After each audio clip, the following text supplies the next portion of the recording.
ఇది తెలియకపోతే నీ జీవితం ఎప్పటికీ మారదు. ఇది మోటివేషన్ కాదు, ఇది వార్నింగ్. ధనం మూలం ఇదం జగత్. ఈ దునియాలో డబ్బే ప్రపంచంలో మారిపోయింది. అలాంటి ఈ స్వార్థపు ప్రపంచంలో డబ్బు గురించి ఈ ఒక్క విషయం నీకు తెలియకపోతే ఎంత చదువుకున్నా, ఎంత తెలివైన వాడివైనా ఫైనాన్షియల్గా ఫెయిల్ అయిపోతావు. Chapter 1 the loop. మార్నింగ్ లేచి ఫోన్ చూస్తావు, class, job, stress, evening relief, night scroll. Month ఎండ్లో మెసేజ్, శాలరీ క్రెడిటెడ్, 3 డేస్లో లో బ్యాలెన్స్, సైకిల్ రిపీట్. నువ్వు అనుకుంటున్నావు ఇది నార్మల్ అని, కానీ కాదు. చాప్టర్ 2 ద లై యు బిలీవ్. నువ్వు అనుకుంటున్నావు ఇంకా కొంచెం మనీ వస్తే లైఫ్ సెట్, కానీ ఒక్క క్వశ్చన్, లాస్ట్ 2 ఇయర్స్లో నీ ఇన్కమ్ పెరిగిందా? పెరిగింది. లైఫ్ చేంజ్ అయ్యిందా? అదే ఆన్సర్. ప్రాబ్లం ఇన్కంలో లేదు.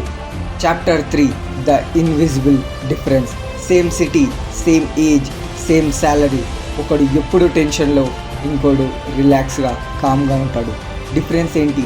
ఒకడు మనీని స్పెండ్ చేస్తాడు, ఇంకోడు మనీని డిప్లాయ్ చేస్తాడు. మనీని సోల్జర్స్ లాగా యూస్ చేయాలి, నీకోసం పని చేయడానికి పంపించాలి. మరి నువ్వేం చేస్తున్నావు?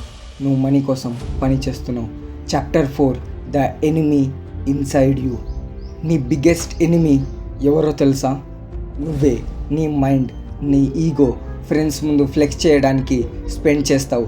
నీ భయం, ఇన్వెస్ట్ చేస్తే లాస్ అవుతానేమో అని భయం.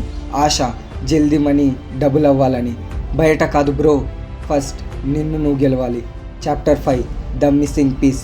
నువ్వు చూస్తున్న ఈ సింబల్లో ఒక పీస్ మిస్ అవుతుంది. అది నాలెడ్జ్ కాదు, అది లక్ కాదు, అది సైకాలజీ. నువ్వు ఎలా అయితే ఆలోచిస్తావో మనీ నీతో అలానే బిహేవ్ చేస్తుంది. ఇది తెలియకపోతే నీ జీవితం ఎప్పటికీ మారదు.